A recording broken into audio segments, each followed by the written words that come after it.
Special edition town hall style of Wake Up Wyoming. My name is Glen Woods. Cathy Holman, also known as Prairie Wife in Heels, and many of you listen to her on My Country 95.5. Got to get the plug in there at That's some right. point. Thank you. She's joining me. Of course, she's an expert because she has 5 kids. I'm sorry, 6 because you're married. That's right. And a degree in education. Yeah, there you go. So did you have to get a degree for the husband too? No. I actually was should've. working on that before he came around. That's probably a good idea there. And on the phone with us, we've got a couple of experts to bring as well. Stacy Kern with Wyoming School Counselor and Associate Elementary Representative Suzanne Scott. So first off, Stacy, good morning. Good morning. Thank you for having me. And Susie, welcome to the program. Good morning. I wanted to make sure to hand this question off to you first, Cathy, as a mom, not just as a teacher. And then let's explore it with our guests here. Okay. If you turned to me when I was a kid and said, because this happened, well, we're doing things differently now. I'm like, okay. And I just kind of roll with it, and it's not a big deal for me. In fact, I usually saw different changes in my life. We're moving now. We're going from New Jersey to Florida to live on an island, things like that. As, oh, wow, that's going to be fun. And it didn't bother me. There's other kids, though, you take them out of that routine, and it can be devastating for them. So the difference between the two, how do you know which kid? How do you handle that? I wouldn't know where to begin. I know, right? Well, so I have 5 kids, so if you name a personality, I have it. So I have the kids that were upset about the fact that at that time when we announced it, that school was going to be delayed indefinitely. Yeah. And then I have kids that were like, woo, woo, let's go ride horses. Okay. So each of your 5 multiple personalities came out in one of your kids. Go ahead. Yeah, right? That's exactly correct. And so Stacy, you are with the Wyoming School Psychology Association. Suzanne, you're with the Wyoming School Counselor Association. I know for me as a parent, I felt that honesty was the best policy, but not to give my kids too much information. Do you guys feel like as we continue along with decisions we don't know are happening or might be happening, what do you recommend for parents relaying information to their kids? Suzanne, how about we start with you? Yes, so you are right that honesty is the best policy. However, we have to remember kids are kids. Kids don't always developmentally understand the bigger picture. And so I think, just like you said, that every kid is different and every parent knows their child best. And so they need to consider, what their child can handle and what they need to know and, let the kids be kids and the parents can deal with the adult issues. So, Stacy, I'm actually going to ask you a completely different question. So get ready. When all of these announcements started being made, as all these changes came down the pipeline, how did you personally and your organization as a whole work together to meet the needs of both the students and the staff? So I think the biggest thing that we, personally myself and then as an organization in the school system, the first thing I think everybody really did was just get together and problem solve. What does this look like? We had this major shift and we had to think about education differently with very short notice. And so lots of conversations, lots of communication, bringing all of the experts together. Not, there isn't one expert in the education system. So bringing the mental health team, the teachers, the support staff, the administrators, bringing everybody together because everybody has a piece of the puzzle that we needed to put together pretty darn quick. So I think that was the major thing that, Sure.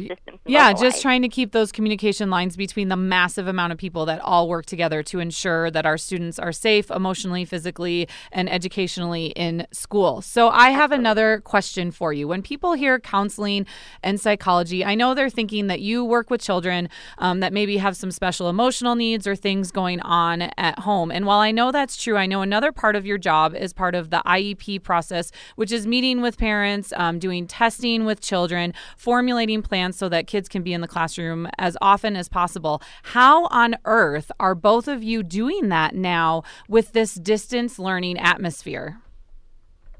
Well, I think that we are stumbling quite a bit, as far as special education and 504 law. Those laws that we are governed by were not written for to be implemented during crisis situations. I appreciate your honesty. Can I just say that right there? Absolutely. I appreciate that. Yeah. Thank you. A lot of the things that we traditionally do in school just do not work during distance learning in a time of crisis.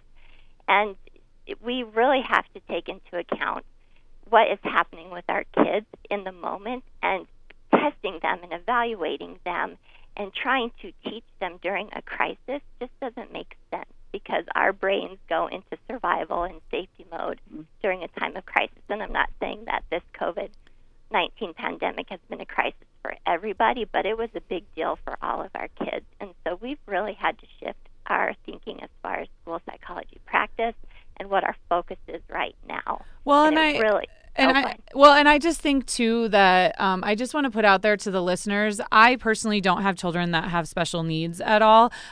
And I think that there's a lot of parents that don't understand why this is such a big deal if they don't have children with special needs. So once again, I appreciate you talking about the struggle aspect of it, because I think that's not on everyone's radar. So I appreciate your honesty. So Suzanne, I have a question for you. Do you have any interaction? Because this isn't just stressful for kids and parents. This is stressful for teachers. So what are you doing to help your coworkers and the staff as they're going through this momentous, change? Right. Yeah, that has definitely been on our mind during this whole time too. It's like you said, we've had teachers not only that are teachers, but are parents too. And now they have kiddos they're trying to work with at home, or spouses that are home too. And so across the state, we have heard a lot about what school counselors are doing to support staff. And so mostly just that, like Stacy said, regular communication, being in touch with folks, reaching out, email, text, phone calls.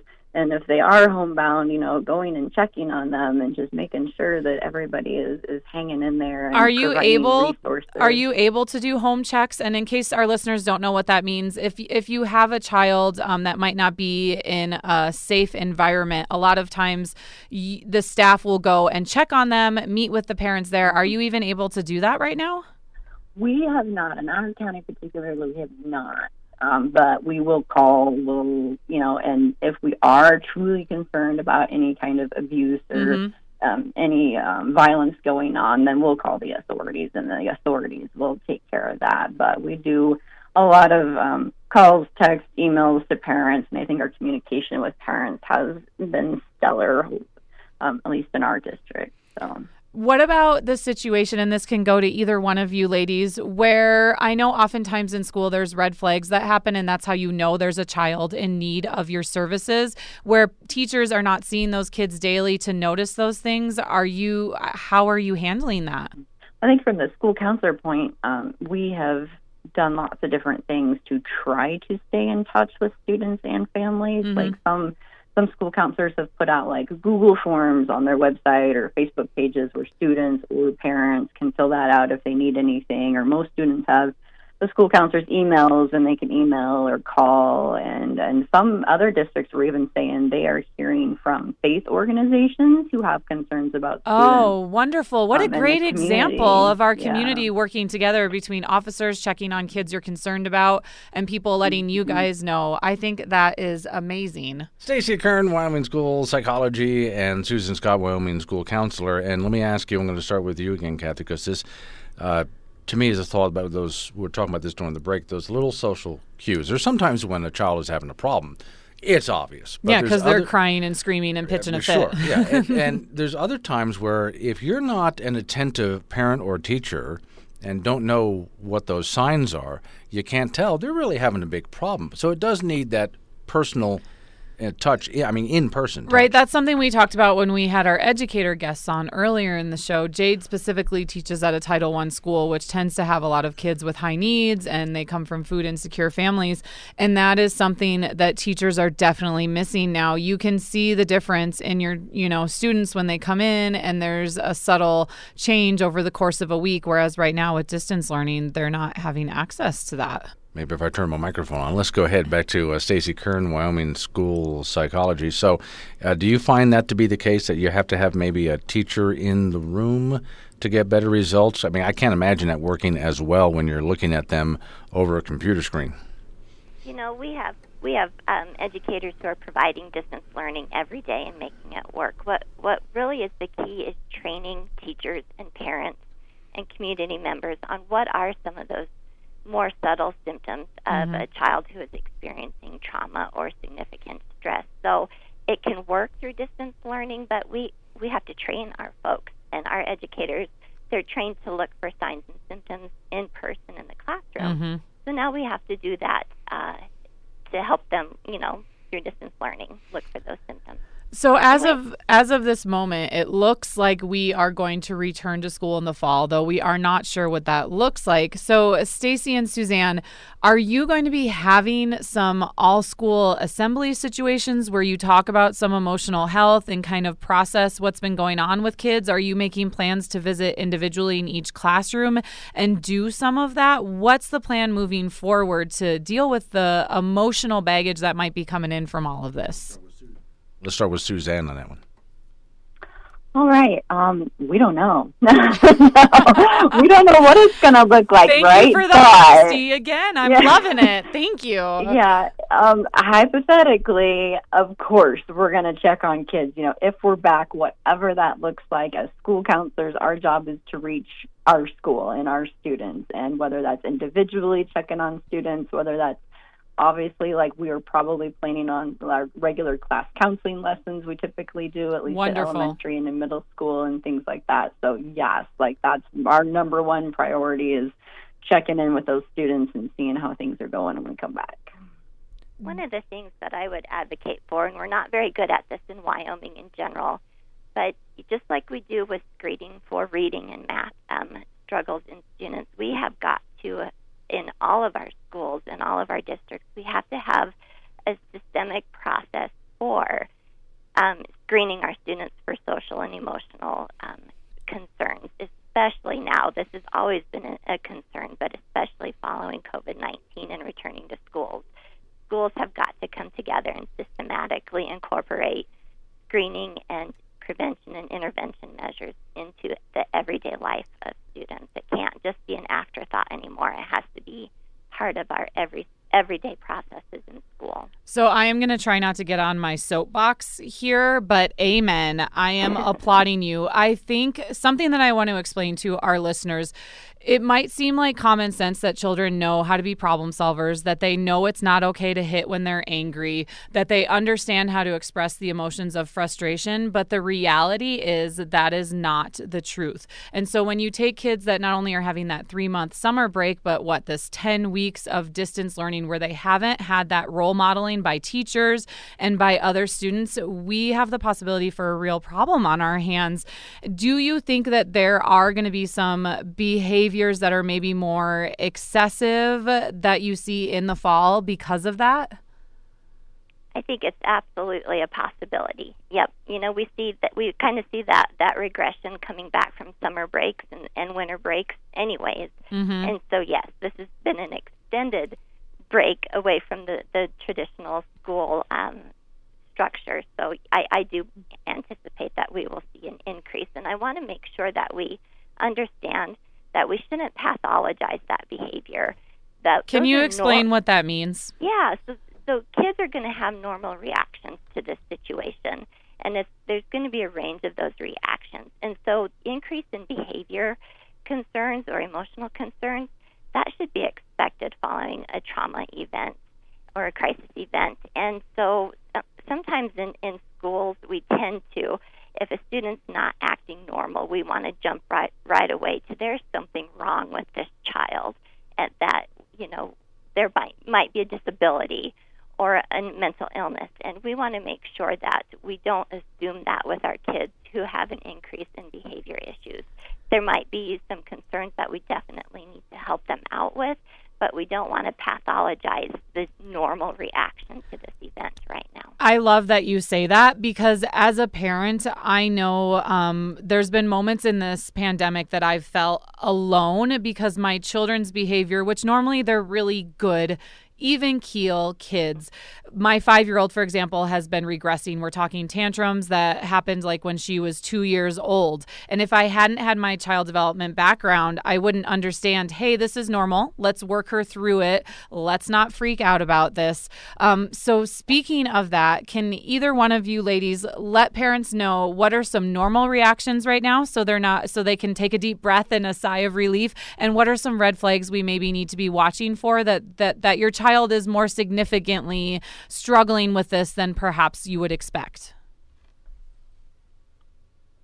So definitely, some of the behaviors that you mentioned, so bedwetting, sleep difficulties, whether that's increased sleep or decreased sleep, tantrum behaviors, any type of regression in regular functioning, behaviors that maybe are new or to a more intense degree than we've seen before. Those are pretty normal reactions. When we start to get very concerned is when it becomes prolonged and are getting back into a regular routine and doesn't work, and some of our normal interventions don't work, and we start to see that this behavior becomes part of everyday functioning for a child, and they don't return to their typical level of functioning. That's when parents should really start to get concerned about potential trauma reaction rather than just stress reaction. Suzanne, I have a question for the school counselor. So I can imagine there are times that the counselor has to turn to the parent and say, okay, your kid obviously is exhibiting some signs or some problems here. Can the parents come to the counselor and say, we got some problems here and I don't know what to do. Can you help me? Yes, I was going to mention that during the school year, yes, but some schools are already on summer break, and so now parents don't have that resource of the school counselor, but that's where parents need to reach out to their local mental health resources, local counseling centers, reach out to those other community supports during this summertime because the school personnel aren't always available. Can you be more specific about some of those resources, perhaps for our listeners that are listening to what you're saying and thinking, I'm one of those parents that needs support? Yeah, it's going to depend, of course, on the town that Sure. they're in and their community resources. But most places should have some kind of community counseling center, mental health counseling kind of place. Individual private practitioners sometimes. Even if all else fails, talk to their pediatrician, talk to their family doctor, and they can have give them referrals to other folks for those behavioral kinds of concerns or mental health concerns too. I appreciate you mentioning that whole community aspect, because I think if there's one thing that we've realized in this pandemic is that parents, educators, and all the other community resources, we need to work together to do the best that we can and help each other out. Absolutely. Yeah, it takes a village, obviously, the cliche, but schools can't do it alone. We have to, especially in times of distance learning, we have to have community organizations and members to partner with during this time. Okay, Stacy and Susan, thank you both for coming on. I Thank appreciate you. your time. Thank you guys so much. Guys. Okay, and to our prairie wife in heels, Cathy Holmes. So now you got to get your kids ready to go. Are they going back? My kids are done. We finished school yesterday, But so we got the fall coming we're up, good though. to go. Yeah, and I actually in Glen Rock, my kids are already at football practice. Okay. We're doing that. So yeah, as far as I know, my kids will be attending public school in the fall. I reserve the right to change my mind, and I do want to just take a moment to say the kids are the true heroes of this. They have been resilient and strong and focused, and just so proud of them all. And as the prairie wife, are you blogging and posting about this? Absolutely, prairiewifeinheels.com.